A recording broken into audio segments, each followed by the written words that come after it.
Powered by Riverside FM. Welcome to Marci Talks Money and Life. I am Money Marci, and I love that I get to meet so many people who have had interesting journeys in their relationships with money. Donny Mangos is a Renaissance man, a business graduate. He started out building and designing business systems, moved into IT consulting for banks and insurance companies, and transitioned to real estate. He's now written 2 books, Replace Your Salary with Real Estate and Get Wealthed Up, in support of his work in financial consulting and real estate investing. Welcome, Donny. I'm so happy to have you here. Hey, Marci. Great to be here. Thank you. So I like to start with how you got here. So what financial lessons did you learn growing up or not learn that set you on this interesting path? Love it. Absolutely. So I am a son of an immigrant. So my parents came from Europe. They with really nothing in their pockets. They owed money, in fact, and they just had to go through the lifestyle of assimilating in Canada, finding jobs, figuring out ways to build a family. So that mentality really struck through, because that's what I witnessed growing up, was just hard work, saving, and that's how you build. I followed that for a number of years. That was basically my true north. That's how I figured out to make money and provide for my family and do the things that I want to do in my life. So that was my first experience into learning how to afford life, how to make it work for you. But a lot's changed since then for me. I think a lot's changed for the world, never mind just me. It's that system doesn't really work so much the way that it does. It really hasn't changed. The numbers have changed around it. And so it's not as possible to be my dad and my mom today in this climate, in this environment, and go ahead and make a family and go ahead and pay for life and thrive. So I've had to evolve. And understand what's going on. How do we make this work? Here I am, 25, 30, God, how old am I? Whatever. A number of years, a few decades old. And I'm like, you know what? I finally, I think, have the most part figured out. And so now my kids and the lessons I teach them are different. What they see is very different. And I hope we'll get into that in our discussion today. Okay. Now you went to, where did you go to school to get your business degree? Yeah, so at the time it was called Ryerson. So I was a transfer. I went to University of Western Ontario in London and then made a shift over back to Toronto, where it was easier to afford, is really what it came down to. And I went to school in Ryerson, got a business degree, and from that I was recruited out of there somehow, some way, as a business grad to work in IT with a bunch of computer science wizards, of which I was not one of, but I was grouped in. I must have snuck in or something. I don't know how that happened. And it was a great paying job, so I was wooed by the money. And then I worked in IT. That's kind of how it happened, until I realized very quickly, a couple years in, I really don't like this. I really don't like the high cubicle walls. I'm by myself all day. You're really trading time for a paycheck, and that's not who I wanted to be. So the business degree part of it, like being business focused and watching my dad work and working in his restaurant when I was in 5th and 6th grade onwards, it didn't fit. It was going against the grain for me. And so I just needed to chase passions and chase entrepreneurship more than chasing an hourly wage. And that's when I shifted my focus into real estate. I just wanted to chase what I was happy about, what I enjoyed. Because when you do what you love, you never work a day in your life.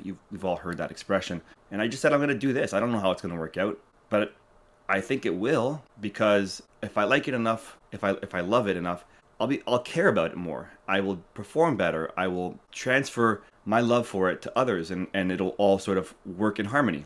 And it did, Marci. It very much did. So I understood how to run a business from education. I understood how to do what fills the soul, and I went that direction. And then that changed everything for me. I didn't look for a career change beyond that. This is my forever thing. When you meet somebody and you say, you remember Joe? Joe, who's Joe? Joe the plumber. Oh yeah, I know Joe the plumber. It kind of works that way. I was going to be Donny the realtor. I recognized. People were going to say, whose father is that? Who's that girl's father? Oh, that's Donny the realtor. That's who I figured I was becoming. And it worked, because it gave me everything good in life, until I started realizing that I was no longer as infatuated with it as I was. I pivoted in the business to go towards more the investment side of real estate, wealth building side of real estate. And for better or worse, it pushed me into another direction where wealth became the focus, not necessarily real estate. And that evolved into who I am now, which is Donny the wealth strategist guy. There you go. So then you've written these books and you talk about a money mansion. Now, I tried to look it up. I think I found a movie and a video game. Okay. You found more than I did then, Marci, because I thought I was making it up, quite honestly. Well, I think they were something totally different than what you meant, and I love when people come up with phrases. So tell me about a money mansion. Okay. So it's a book that's called Wealthed Up, Get Wealthed Up by me, Donny Mangos. And what I talk about a strategy in this book, which I believe is foundational to a proper wealth plan for everyone. This is what we should all aspire to. I'm trying to relate it back to what I know, what I've been used to explaining, which is real estate. And the strategy, the concept that I talk about in Get Wealthed Up is called a money mansion. And it has nothing to do with real estate, but I speak about it as if it does because it has similar characteristics. Cash flow is an important thing for me. How do you afford life on the day-to-day? Appreciation, growth, like real estate offers. A money mansion kind of offers the same thing. So I had to package something conceptually in my own mind to say, how can I concisely deliver a message so I can make it accessible to people? They can actually absorb it. And through that long strategy that I've been working on is now called a money mansion. Just so I can concisely say, have you got one? Do you want to start yours? Build a money mansion. So what is the money mansion itself, other than how you're terming it? Fair. So it's a strategy first and foremost, and the strategy is based on you have to create a linear set of steps that you work towards. You acquire products along the way to ultimately achieve certain outcomes. So here we go. So you know how you earn money, Marci? You've got a job and you earn money. Perfect. Before you even see what you earn, though, you got to do step one is pay income taxes. Before it even makes its way over to you, you're losing part of that, right? That's painful. That actually really hurts me, but that happens. Then you have so you have a smaller number left. From that, you got to pay for life. So you probably own your home, you got cars, insurance, kids, dogs, whatever, you name it, vacations, it's all in there. And then you're left with this little amount of money, and we call that savings. And from savings, we're meant to do this thing called invest. That's kind of how that is the strategy, boil down. All right, so you take a small number and you go and you have to try and put it towards an asset that you think will go up in value, will increase in value. So if you're lucky and it does, the number grows. But you're trying to build this really small number into a really big number. It's a very difficult task. Even if the rate of return is 15, 20%, you're still starting with a small number. The volume is so tiny. It's hard to achieve that. And the kicker is that small number that you put towards an asset to try and increase its value. As it grows from what you started with to what it's going to be, whatever it grows by, that becomes taxable again. And you go through the same process all over again of paying income tax on what you just made. Though the government didn't participate in your decision, took no risk if you failed in it, they're going to share in the wins every time you make an investment. Okay, so that bothers me, and I don't think many people are aware that this is what we're all doing. We're introducing the government as a partner every time we choose to invest. And, Marci, I'm not sure if you've talked about this before on your podcast, but so inflation. Inflation is the price that we look at it as the price of things increasing. It's really not that. It's really the value of all of our current dollars decreasing. So inflation anyway is going to move the number up. So whatever that asset was that I bought with that small amount, I put it towards that asset. And if inflation is a big reason why that number goes up, there's no actual increase in value, just an increase in the price of whatever I bought because of inflation. But that's taxable too. Like the government doesn't care that inflation is the reason why it went up. The government monetary policy says, I'm going to increase the price of things. Fantastic. Well, that increase in price is taxable. So we live in that world. So I look at this and say, why do I have to do this? Why can't I just change? I don't want to put my money towards this scenario. What else can I do given the fact that I understand what's happening out there? How do I figure this out? I said, okay, let's start with the end, and said, what do I really, really want? What I really want is I want to avoid paying taxes on my asset increase is what first and foremost, that's important to me. I want to stop paying excessive taxation. I want all my money to go up in value.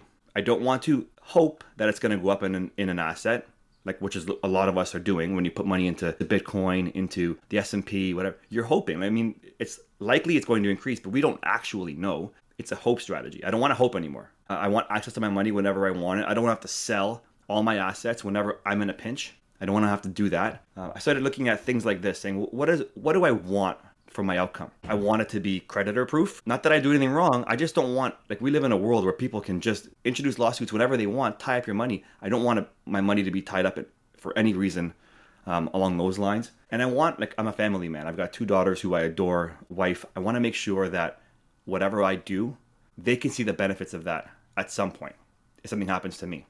I said, this is what I want. I want this bundle. I want to create this outcome. And I realized that you can actually create this bundle. You can do this, and you can make it somebody else's obligation to deliver all that stuff. I can make it someone else's obligation, and not just anybody, not the loan shark down the road, but actual major financial institutions in Canada and the US. We're very fortunate that these people, they're willing to do this. And it ultimately turns out to be an insurance solution. So you're doing this through insurance, with insurance contracts. You don't have to reinvent anything. You don't have to go and hire lawyers or a legal team to find these partners and draft all these documents. No, it's through their contracts. You can design them and manipulate them such that you achieve the goals that you want to give us that bundle, that outcome that we're looking for, and give them what they want as well. So the Money Mansion is that. It's understanding where you're at right now, understanding what you want your outcome to look like, and then creating the steps to get you to that predetermined, almost all guaranteed outcome. So wait, are you telling me you're an insurance guy too, or you just use insurance as a tool? It's insurance as a tool to me. It's primarily, like, for my first thing is an asset class. I know that it gives insurance, and I need that, of course, but I've never sold an insurance policy like that to sell insurance. I'm not interested. I'm more interested in how do I create the outcome that I want financially from while I'm alive, more than taking care of my dependents. So you're a business graduate who worked in IT, became a real estate agent, and now is an author. Yes. And I believe you said you're a podcaster now too. Yes. Which is podcasting about the wealth building, I assume? Yeah, it's called Wealth Up. Okay. So that's not just your book, that's also your podcast, your brand. That's when you talk about real estate, you're still using real estate, not just insurance at this point, right? So yes, but the last few years, Marci, Toronto has been my micro market. Toronto has been very lucrative for a couple of decades. So, the rising tide raises all boats, and everybody was making money hand over fist. But then when the tide goes down, there's a lot of people that are hurting. And I foresaw the end of the party, and I just didn't feel good. Like, real estate is illiquid right now, so some of the properties that we own, they're illiquid. You have to sell or refinance, and both of them are difficult. And when you want access to money, there's just limited options in that space. I do think real estate's an amazing investment. I absolutely do, long term, but you have to be able to ride out those market cycles. And the market cycles are what made me really question whether I want to start with real estate or I want to start with Money Mansion and then go back into real estate. The sequence to me is important. One provides excellent liquidity, which I realize I highly value, and then I can use some of that liquidity to acquire more real estate. So real estate, I think it's a great asset. It's appreciating on the whole. And if you're in a jurisdiction where it makes sense to be a real estate property owner as a landlord, fantastic. If you are not, you may want to rethink real estate in your portfolio, at least locally. So I just needed ways to continue to see a path forward, growth, security, liquidity, and real estate wasn't doing that. And that's what made me really question, like, where are we going with this? How am I going to figure out the next 20 years of my life so that I can have an amazing 20 years and beyond, rather than just getting by waiting on liquidity and cycles? Well, that makes sense, Donny. So I guess I'm trying to put you in a box, which probably doesn't make sense because there is nothing about you that belongs in a box. Thank you. But to try and understand for myself and for listeners, are you a coach? Are you an investment advisor? Where exactly would you fit in when someone is saying, okay, I want to get my financial house in order. I want to look at doing the things that I'm building. Right. There's a few different levels to that. So one, Donny, who wrote the book Get Wealth Up, I talk about a singular strategy in that. So I just kind of described to you how that, like, why someone would be interested in that. And I help facilitate, I help design, I help understand what's important, really curate what the outcome will be based on who you are. Because as much as I wish for it to be, as simple as plug it into AI, spit it out, get an outcome, and then just create that, it isn't that. It really isn't. So we have to understand there's a process to application. Not everyone qualifies. So just got to make sure we're doing that. So on the one side, very simply, when people call me and say, hey, I'd like to build a money mansion, I help them build a money mansion. In that case, I am the insurance advisor who helps them acquire Okay, so I facilitate that. The other side is, that's one part of it. If you're going to go bigger picture, I've got assets across the board. I'm going to different countries. I've got, like, you have this mega millionaire, and who are they? What are they looking for? Well, I fit into a different role with a team that I work with. I'm an insurance guy, so I can speak to that part of their portfolio. I can speak to real estate side of the portfolio, but we have this whole consultancy. It's not a financial advisor that really only sells you products offered by their brokerage or who they represent. This is a step back and do everything in our office. Do you need a trust? Who's building it for you? What's your long-term strategy? Where should you set up your business? Like, there's a whole consultancy side of things, of which I'm one part of. So financial planners, if you need that, if you needed an investment advisor, we have those guys on our team as well. I fit into a role nicely on that team as an insurance and seg fund asset manager. Okay, but you're not the guy who sells them. You're the insurance. You help them talk to the insurance agents and figure out what are the right insurance investments for them. On the insurance side, I'm part of that team. No, so I would have the discussions. I lead the team at Legacy Insure. I lead the team for the insurance advisors, and I'm one of them as well. So it could be any of us. It's fascinating because I deal with an insurance guy, or I deal with a stockbroker, or I deal with, as a CPA, I kind of create my own team as I go for me, or I work with, if a client comes in and they've got XYZ, I work with whoever their people are. If they're looking for new people, I can make some suggestions of various places they might look, but I am not connected to a team in the way that you are. So that's an interesting...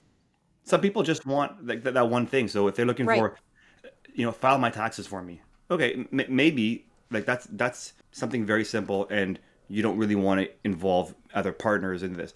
But to use that example, it's the things you do leading up to file my taxes that could really alter what that file my taxes stuff looks like, right? It's the planning in advance and all of that really affects it. Handing your receipts and asking your CPA or asking your accountant to save me a few bucks. I don't know how that works. Like, what are you hoping to do? You're too far in to really plan for strategic deductions or strategy. That all happens on our side when we get to that level where it's really looking at you as a whole holistically. How do we figure this out? That's what we do. So some people want that. Some people want, just help me figure out my entire life. Give it all to me. That's amazing. But not everybody wants that. Some people just want, you know what? I'm okay. I manage my ETFs in my no fee accounts with my brokerage. No problem. I want to do this. I figured out my will. I know what I'm going to do. I've heard of this concept and I want to put this into action. So can you help me get that? So there's ultimately, it's the client decides what they want. So I operate on two different levels. Absolutely. Did you ever expect you would end up doing what you're doing? Absolutely not. You know what? I never thought about that. Absolutely not. No. Well, you went for a business degree. So, did you have some idea, okay, I'm going to study business because I'm going to... was it a general business degree, or were you under... Oh, okay. It was a business degree the major was in business information systems. Now, keep in mind, the internet's kind of new. That's where I'm dating myself here. This is where we were. So it was tech, kinda, but not really. You just use how to understand how to use software was kind of what it came down to, and a minor in economics. And I'm a student always. I just want to learn more and more and more and more. So I'm not sure that my degree did very much beyond get me that first job. Quite honestly, I think the school of life has contributed far more than the degree that I earned. And I think that's probably a statement I can make even more. It's relevant today to a lot of these kids. It's school of life's really important, and the pace of what's happening out here is really quick that I don't know if everybody is getting the benefit out of post-secondary education, higher learning. I'm not sure that it's still as relevant for these guys as it was for us when the pace of life was a bit slower. Anyways, I digress. No, I didn't imagine I was going to be here. In fact, I remember coming out of university and I don't even know how. I applied to work at a company that basically sold insurance and mutual funds. And I had the job. I had gone through the licensing requirements to be a dealer, no problem. And at the very last moment, I'm like, what am I doing here? Get me out of here. I want no part of this. I just realized that right now, Marci, speaking with you, that actually happened. And then I abandoned it, and here I am, kind of doing it 25 years later. But you're doing it differently. And I agree with you that the pace of life has changed. I've got a few years on you, and when I started practicing accounting, computers were just starting to go into the office. Imagine that. there was no email. We had couriers that either you had a guy that worked for you or you had courier services that would, if you needed something to the other side of town immediately, either someone from your office went or you would call one of these guys that would pick it up and take it there. We processed tax returns by hand, and then there was a place where we filled out forms and sent it out, and they'd bring it back the next day, and if we had corrections, we would send it back out. Right. It's a totally different world. It moves so much faster, and the changes on computers and the changes on access and the changes on information that's available is incredible. We used to be able to get the CCH books, the reference books, and you knew they were as accurate as they were depending on how current they were. And now I can turn around on the internet and I can get information. Now I have to worry whether it's accurate information as to who touched it and where it came from, unless I'm using a compiled source that I know this is from the IRS or this is from, one of the agencies that puts out real information. And it's scary to see what my kids are going through as young adults and the world changing. And you go to college to learn more about how to learn, maybe to learn more about specific subject areas, but the world is changing so fast, you don't necessarily come out and do, well, this is what I expected, this is where I'm going to go, this is, have a life plan. My husband and I both went to college for our degrees, our careers. I'm an accountant, and I went for accounting. He's a computer programmer. He went for computer programming. But that's not necessarily what happens, and you have to be willing to be aware of that, and we have to give our kids grace that their experience is going to be so different than what ours were. Agreed. On that point, so Gary V, who Gary V is? Gary Vaynerchuk? Okay, so he's pretty mega. He showed up, there was a conference in Toronto, he was a keynote, he rolls in, and he's all hyper, he's Gary, and he's flipping out. He doesn't have much of a speech prepared, because why would he, kind of thing, and just like, hey everybody, where do you want to go? Do you want to go Q&A? Let's do Q&A, let's go. So he does Q&A with the audience. He gets 2 rows lined up behind a mic, and says, all right, any questions, go for it. So here comes this dad. This guy walks up to the mic, and he's got his phone camera out, and he's recording his interaction with Gary V. And he goes, Gary, so I'm recording this for my daughter. She's going to Columbia University in the fall. You have any words of wisdom you want to share? I'd love to play this for her when I see her later on. And he goes, dude, are you serious? Yeah, I'm serious. I'm going to do this. Okay, what is she studying there? Marketing. He goes, okay, I'm going to be honest. He's like, yeah, of course. Don't do it. Don't waste your money. Don't waste your time. Spend your money on lunches with executives. Go on YouTube. Watch what's happening. The things you're going to learn were written by dinosaurs who wrote how to market back when there was catalogs. Blah, blah. And he just went off, right? And he just, for about 5 minutes, he was spewing this off. And I'm like, I feel you, Gary. I get what you're saying. It's go to university, go to college to learn. Learn how to learn.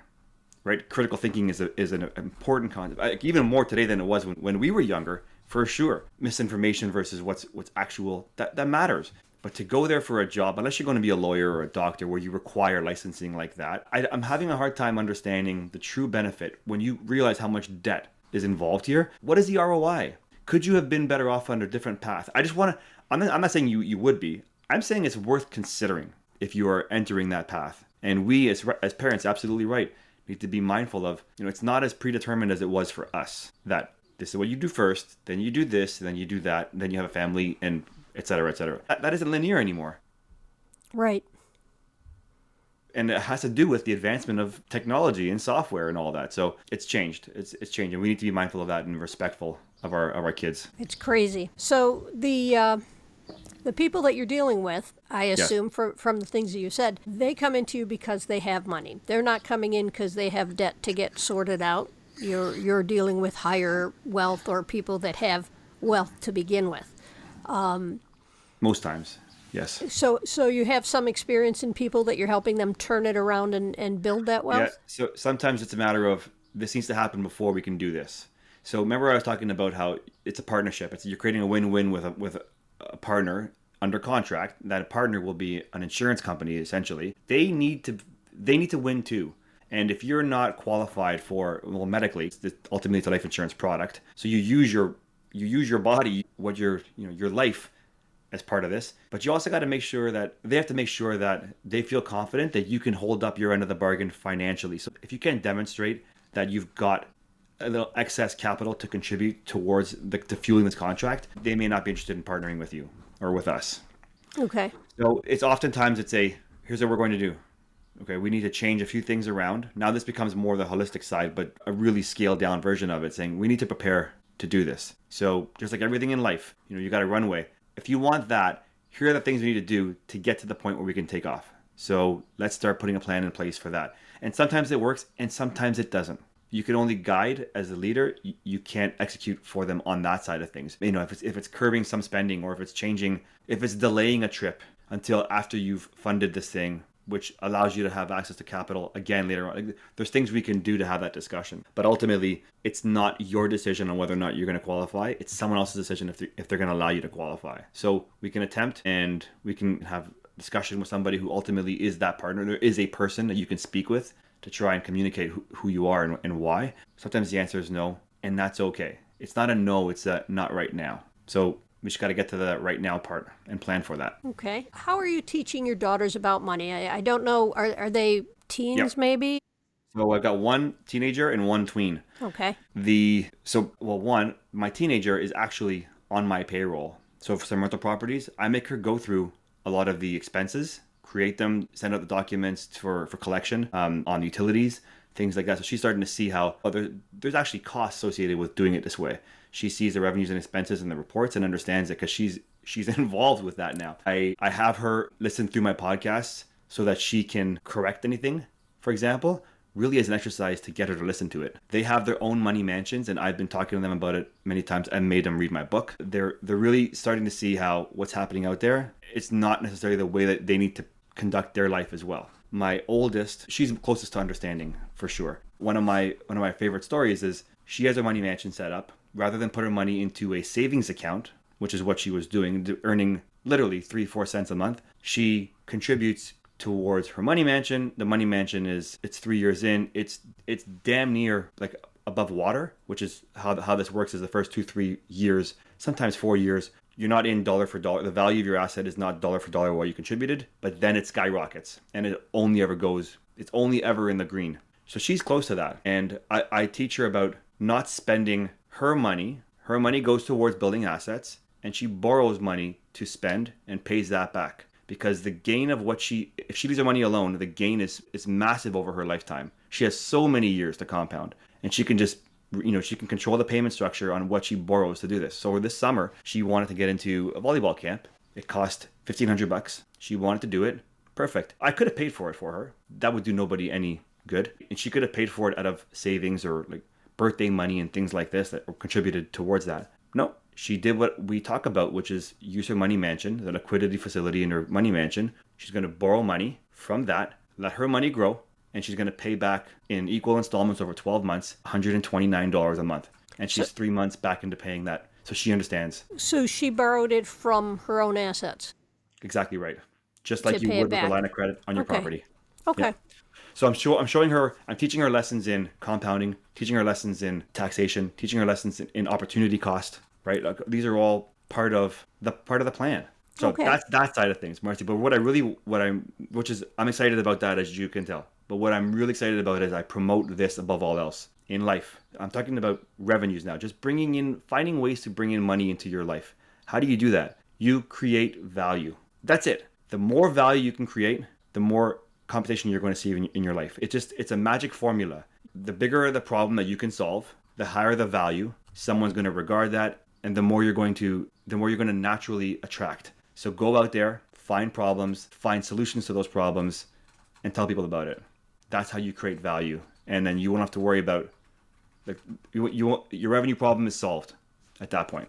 And it's a never-ending saga. It's a never-ending chase. You'll continue to find more and more problems, and some won't be exactly what you imagine they would be, and some maybe they don't believe that it's going to be as big a problem as you do.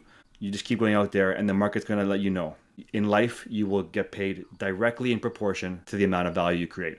So they're starting to see that. That's awesome. Do you talk about money at dinner and other parts of it, Always. or is it really just the work part? I do. No, all the time. Just about smart ways, taxes. They know my take. So, I think it's exciting. I hope they do. My little one doesn't really love talking about money, but Well, she's still She's kind still of young. little, but I've got friends and like people that are in my network and just in my neighborhood who want their kids to be immersed in this as well. How do they set up the money? How do they figure this stuff out as well? Because if they do this now, they won't have the issues that we have right now. They'll never have to go with the ups and downs of the market. They'll never have to worry about waiting for money. They'll never have to worry about what happens if. Everything is, if they can do this right now, the benefit of time that they have is so great that they will be like, their life is planned out for them at 10 if we can do this for them now. That's awesome, because I love talking with people about how they're talking about money with their kids. How are they raising their kids? How are they talking about money with their spouse, so that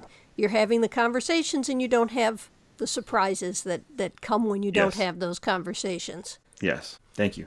I love it as well. And I think we need to do more of that, because TikTok and financial literacy that's on there, it's just bling. It's about, splurge, and everyone's trying to keep up. That's not literacy. Spending is not literacy. Right. And they're also keeping up with people who are lying.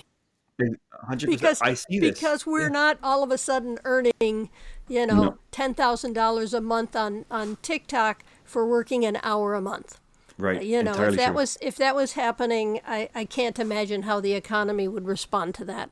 No, that's not creating value, right? Like that. I mean, back to that. It's not really creating the value. So they're not bringing in that much. I'm sorry. Right. Have you got anything you'd like to share before we wrap up, Donny? I think I'm a big proponent of financial literacy. Please, everybody, just don't even listen to what I'm saying. Research everything on your own. I think it's important that you get a solid understanding of how the tax system works, how inflation is working against us, things like this. Just be aware so you can make better decisions. The person who needs my help the most is often in their 60s, and they realize, I don't have enough. I don't know how I'm going to pay for the rest of my life. And I hate being in that conversation for them, because I can't help them. They're gone too far for us to really build an asset. If you're in your 30s, in your 40s, or if you're in your 20s and teens, whatever, you guys have the best opportunity to really put lessons into action and have just a ridiculous effect overall on your life. You can avoid the problem of the person who I'm talking about in their late 60s who's struggling. You can do things today with minimal effort to really change the rest of your life. Thank you, Donny. I appreciate you saying that. I will be sharing Donny's links in the show notes, so if you want to find him, you'll know how to do that. Donny, I have been thrilled to have you here, and that was a lot of good information and a great conversation. So everyone, thank you for listening. This has been Marci on Marci Talks Money and Life, and you got this. See ya.